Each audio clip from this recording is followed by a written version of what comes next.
प्रशासन के दरवाजे पे जाकर मैं आत्महत्या करूंगी। मेरी कोई सुनवाई नहीं हो रही है। मैं दर दर की ठोकर, आज 10 दिन से खाने में इधर उधर रहने के लिए मजबूर हूँ। मेरे पास कपड़े नहीं है। कि आश्वासन क्या दे रहे हैं? कोई आश्वासन नहीं मिल रहा है। मेरे पति से पैसा लिया गया, इसलिए मैं बार बार बुला के मुझे भगा दिया जाता है। आपको आपके पति क्यों छोड़ के चले गए? उन लड़कियों से बात करते हैं, कहते हैं कि तुमको नहीं रखेंगे, और एक का नाम ज्योति है, एक का नाम सीमा है। आपको कब पता चला कि आपके पति के अवैध संबंध है? वो लड़की, वो अभी उसकी शादी नहीं हुआ, लेकिन इनसे ज्यादा दिन से संबंध है और मेरे बच्चों को कैद किया है। मेरा आदमी समय उसकी जब सगाई हो गई है सीमा नाम की लड़की से। आपके पति सगाई कर लिए? मेरे पति के ऊपर कार्रवाई की जाए, नहीं तो मैं आत्महत्या करने के लिए मजबूर हो जाऊंगी। मेरा बेटा 15 साल का है, बेटी 12 साल की है। उनके भाई मम्मी पापा रहते हैं वहाँ, मैं गई बच्चों को लेने तो उनके सारे घर वाले हमको मारने उठे थे। मोबाइल देखती थी तो नहीं देखने देते थे, हमेशा लॉक लगा के रखते थे, उसको बाहर लेके जाते रहते थे। उससे बना रहे हैं। और एक ज्योति नाम की लड़की है देवीगंज की, जो बस्ती जिला की रहने वाली है, उससे भी इनका संबंध है। मैसेज वगैरह तो लेकिन हमको एकदम लॉक पे लॉक लगा के रखते थे, मोबाइल छूने नहीं देते। अपने पति पे गलत आरोप तो नहीं लगा रही हैं? अगर वो अच्छे हो तो मैं तो चाह रही हूँ रहना ना। हमको ये कह रहे हैं कि तुम घर से निकल जाओ, मैं उसी के साथ उसको लेके रहूंगा। जहाँ पति पत्नी के रिश्तों को 7 जन्मों का रिश्ता माना जाता है, पत्नी को अर्धांगिनी का दर्जा दिया जाता है, उसी समाज में अगर हम बात करेंगे तो आज वीडियो के फ्रेम में एक महिला दिखाई दे रही होगी जो काफी पीड़ित है। पीड़ित का कारण ये है कि इनके पति ने इनको छोड़ दिया। खासकर इनके 2 बच्चे हैं और वो दोनों बच्चों को लेकर के फरार हैं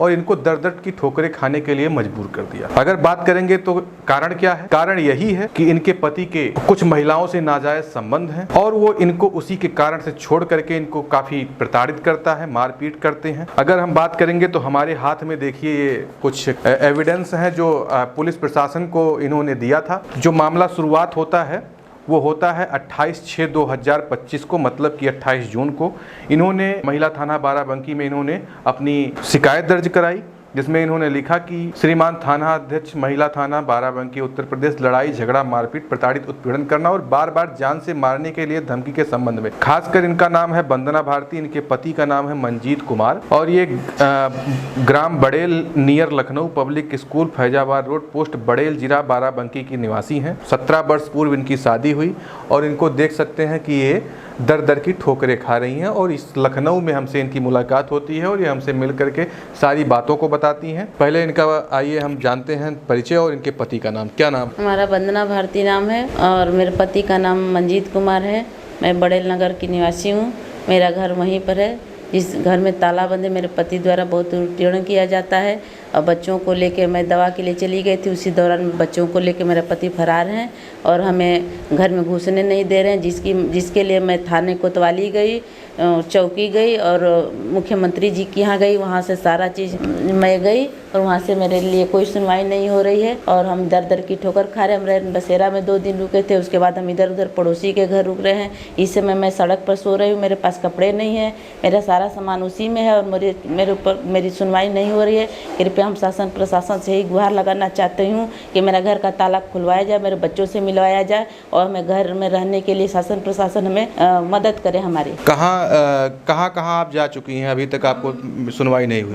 हम जा चुके हैं महिला थाना, उसके बाद से बड़ेल कोतवाली, उसके बाद से चौकी, उसके बाद मुख्यमंत्री आवास पे हम गए, वहाँ से भी हम मिले और श्री केशव प्रसाद मौर्य जो उप मुख्यमंत्री हैं उनके यहाँ भी गई मैं और मेरे आशीष पटेल जी जो हैं कैबिनेट मंत्री, उनके यहाँ भी मैं गई। तो मेरे को कहीं से सुनवाई नहीं हो रही है। मैं शासन प्रशासन बार बार यही गुहार लगा रही हूँ कि मेरी सुनवाई की जाए और मैं घर में रहने दिया जाए, मेरे पति के ऊपर कार्रवाई की जाए, नहीं तो मैं आत्महत्या करने के लिए मजबूर हो जाऊँगी। मैं वहीं अपने घर पर जाके या शासन प्रशासन के दरवाजे पर जाकर मैं आत्महत्या करूँगी और इसकी जिम्मेदारी शासन प्रशासन को होगी, मेरे पति की होगी। हम ये गुहार लगाना चाहती हूँ शासन प्रशासन से और हमारे उप मुख्यमंत्री और मेरे मुख्यमंत्री जो है बाबा जी, मैं उनसे गुहार लगाना चाहती हूँ। नहीं मैं आत्महत्या करूँगी अपने शासन प्रशासन के दरवाजे पे जाके, क्योंकि मेरी कोई सुनवाई नहीं हो रही है। मैं दर दर की ठोकर, आज 10 दिन से खाने में इधर उधर रहने के लिए मजबूर हूँ। मेरे पास कपड़े नहीं है, मेरे पास खाने को नहीं है। मैं इस समय बहुत मजबूर हूँ। प्रशासन से आपको क्या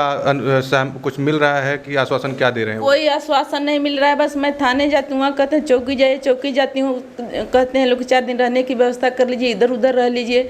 बार बार हमें बुलाया जाता है, मेरे पति से पैसा लिया गया इसलिए मैं बार बार बुला के मुझे भगा दिया जाता है घर पे, और कहा जाता है कि कहीं 4 दिन रहने की व्यवस्था कर लीजिए। ये हम पूछना चाहती हूँ अपने शासन प्रशासन से कि मैं किसके घर रहूँगी, कहाँ रहूँगी। और मेरे बच्चों को कैद किया है, मेरा आदमी ताला लगाया है, उसके बावजूद मुझे रहने के लिए नहीं कोई व्यवस्था की जा रही है। मैं बहुत मजबूर महिला हूँ और मैं बस वहीं मरना ही मैं चाहती हूँ। आपके पति क्यों छोड़ के चले गए? आपको आपके पति क्यों छोड़ के चले गए? उन लड़कियों से बात करते हैं, कहते हैं कि तुमको नहीं रखेंगे और मैं उसी से शादी करूँगी जिसका नाम एक का नाम ज्योति है, एक का नाम सीमा है। और मैं जब मना करती थी तो हमें बहुत मारते पीटते थे, गाली गलौज करते थे। इससे मैं तंग आकर मैं गई थाने से मेरी कोई सुनवाई नहीं हो रही इस समय। कितने साल शादी को हुए? मेरा 18 साल करीब हो गया शादी को। जी। 2 बच्चे हैं, कितने बड़े बड़े हैं? मेरा बेटा 15 साल का है, बेटी 12 साल की है। 2 बच्चे हैं जी। दोनों बच्चों को भी साथ में लेकर के? दोनों बच्चों को साथ में ले गए, ना हमसे कोई संपर्क करा रहे हैं, ना बात करने दे रहे हैं, ना घर में ताला लगाए हैं। कहाँ रह रहे हैं, कुछ पता नहीं है? अपने घर PGI उनके भाई मम्मी पापा रहते हैं, वहाँ मैं गई बच्चों को लेने तो उनके सारे घर वाले हमको मारने उठे थे और भगा रहे थे। अगर बात करेंगे तो पति जो हैं आपके पहले से मारपीट होती थी शुरुआत से कि बाद में शुरू हुआ? ये पहले सर करीब शादी के 5-6 साल 7-8 साल बाद ही शुरुआत हुई, लेकिन वो हम जब मना करते थे तो गाली गलौज बकने लगते थे। फिर हम सोचे कि चलो सही हो जाएगा, बच्चे बड़े हो गए हैं अब।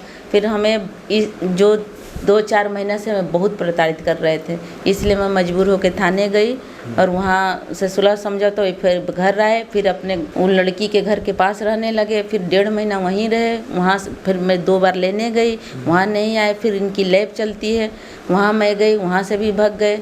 तो हम इसी बीच में दवा के लिए चले गए। दवा के लिए जब गए तो ये अपना सारा सामान ताला तोड़ के निकाल लिए और हमारे ऊपर चोरी का इल्ज़ाम लगा दिए, जबकि मेरा एप्लीकेशन पहले से पड़ा था। 14 तारीख को मैं डाली थी अपना एप्लीकेशन, और ये डाले हैं करीब 23-24 में, मेरे जाने के बाद ये ताला तोड़े हैं। नहीं तो जैसे आप बता रही हैं कि आपको कब पता चला कि आपके पति के अवैध संबंध हैं? हमको तो 8-9 साल पहले से पता चला था। मैं उनके मोबाइल देखती थी तो नहीं देखने देते थे, हमेशा लॉक लगा के रखते थे।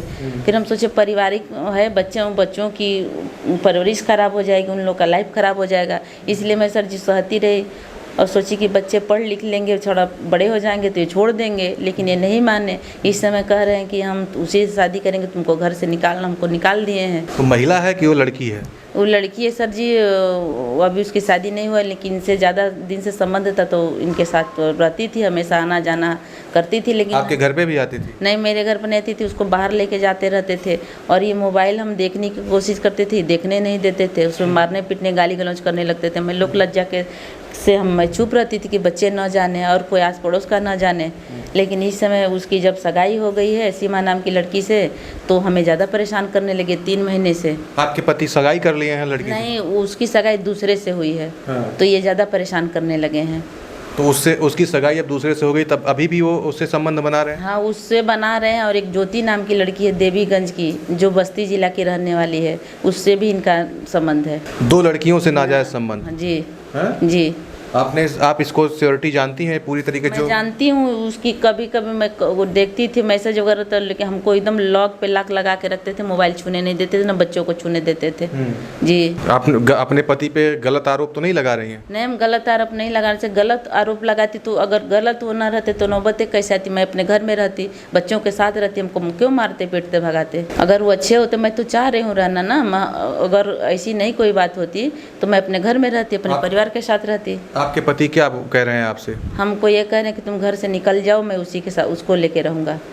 जी। तलाक देने के लिए बोल रहे हैं? तलाक देने के लिए बोल रहे हैं। आप क्या करेंगी आगे? क्या हम आगे का यही करेंगे कि हम फिर मुख्यमंत्री जी के पास जाएंगे, क्योंकि मेरी सुनवाई नहीं हो रही है, तो फिर मुख्यमंत्री जी के पास जाऊंगी। तो साथियों देख सकते हैं जिस तरीके से इनका मामला देख सकते हैं। वंदना भारती का ये मामला जो है आप देख सकते हैं कि ये हमारे हाथ में एक एविडेंस जो पुलिस प्रशासन के पास इन्होंने जो एप्लीकेशन दिया, बाकी और भी मोटी फाइलें लेकर के दर दर भटक रही हैं पूरे लखनऊ में। कहाँ जैसा कि इन्होंने वीडियो में बताया भी कि मुख्यमंत्री, उप मुख्यमंत्री और तमाम कैबिनेट मंत्री, पुलिस प्रशासन तमाम जगह पे जा रही हैं, लेकिन इनकी सुनवाई कोई सुन नहीं रहा है। तो साथियों अगर बात करते हैं ऐसे इंसान की जो 18 साल पहले शादी करता है और 2 बच्चे भी पैदा कर देता है, उम्र कितनी है आपकी? हमारी 45। 45 साल की उम्र में ये महिला किसके साथ जाएगी और कहाँ रहेंगी, कैसे रहेंगी? ऐसे पुरुषों के लिए क्या किया जाए? क्योंकि पुरुष और स्त्री अगर इस समाज का एक हिस्सा होता है, चाहे जो हो महिला पुरुष ही हमारे समाज का एक हिस्सा है, लेकिन जिस तरीके से महिला पुरुष आज के समय में अवैध संबंधों के चलते आज ऐसी नौबत आ जाती है कि परिवार टूट जा रहा है। परिवार पे जिस तरीके से आप देख सकते हैं कि किस तरीके से महिला परेशान है। तो कहने का मतलब यही है कि ऐसे लोगों के लिए आप लोगों की क्या विचार है, क्या राय है, आप जो लोग जरूर बताइए। पति से कभी आपकी बात हुई पुनः? नहीं, वो बात नहीं की, हमने बहुत कोशिश किया लेकिन वो बात नहीं की। आपके पति कहाँ रहते हैं ये नहीं पता है? हमारे पति अपने मम्मी पापा जो उनके पीजीआई में रहते भाई के साथ रहते हैं। अपने मतलब अपने परिवार के साथ रहने लगे हैं। आपके बच्चे भी वहीं हैं? बच्चों को भी वहीं डरा धमका के वहीं रखे, हमसे मिलने नहीं दे रहे हैं, न बात करने दे रहे हैं। आपके बच्चे आपके तरफ से कुछ बोल नहीं रहे हैं? मेरे पास बच्चे थे तो बोलते थे, बेटा बताया था कि चैटिंग करते सब मेरा बेटा देखा था, इनका कॉल डिटेल्स भी सब चेक किया था। मेरा बेटा बड़ा है, बताया था कि पापा ऐसा ना करिए, तो वो उसको बरगलाते थे कि मैं काम के लिए ऐसा कर रही हूँ। जी, इनके घर वाले भी मिले हैं, इनके घर वाले सब मारना चाहते हैं हमको और कहने तलाक दे दो, दूसरी रखकर हम लोग शादी कराएंगे। कौन कौन आपको मारना चाह रहा है? इनके भाई, इनकी भाभी, इनकी मम्मी, इनके पापा, सभी लोग, इनकी ननद। उस दिन मैं बच्चों से मिलने गई थी तो ननद कह रही थी घर से भगाओ, जेठानी हमारे हाथ उठाई थी हमारे ऊपर, जेठ हमारे ऊपर कह रहे थे तुम घर से निकलो। सब इन लोग की मिली भगत है। 18 साल एक परिवार में बिताने के बाद जिस तरीके से एक महिला को इस तरीके से प्रताड़ना पूरा परिवार दे रहा है, आप देख सकते हैं प्रशासन का बिहेवियर क्या है? आप प्रशासन का बिहेवियर कुछ अच्छा नहीं है। हम जब बड़ेल थाने चौकी जाते हैं तो वहाँ से ये कह के भगा दिया जाता है कि 4 दिन रहने के लिए व्यवस्था कर लो, पड़ोसी के यहाँ रह लो। मैं यही गुहार लगाना चाहती हूँ, यही मेन चीज़ मैं बताना चाहती हूँ कि बड़ेल थाने वाले मेरी कोई सुनवाई नहीं कर रहे हैं। मैं पति से खुद प्रताड़ित हूँ, मेरे बड़ेल चौकी वाले भी तो हमें बहुत प्रताड़ित कर रहे हैं, मेरी कोई सुनवाई नहीं हो रही है। उधर से पैसा लेके हमें भगा दिया जा रहा है, मेरी कोई सुनवाई नहीं हो रही है। मैं फिर से एक बार शासन प्रशासन से हाथ जोड़ के गुहार लगाना चाहती हूँ कि मुझे न्याय दिलाया जाए और घर में रहने के लिए हमें इंतजाम किया जाए, बच्चों से मिलने के लिए इंतजाम किया जाए। पूरी बातें इस महिला ने अपने कम शब्दों में बताया। आप देख सकते हैं कि महिला कितना परेशान है। चलिए आप लोग जरूर इस वीडियो को देखिएगा और बताइएगा कि इस महिला के साथ न्याय होना चाहिए, कैसे न्याय मिले, और आप लोग भी इसमें सहयोग दीजिए। चलिए मिलते हैं ऐसे नए वीडियो, तब तक के लिए जय हिंद।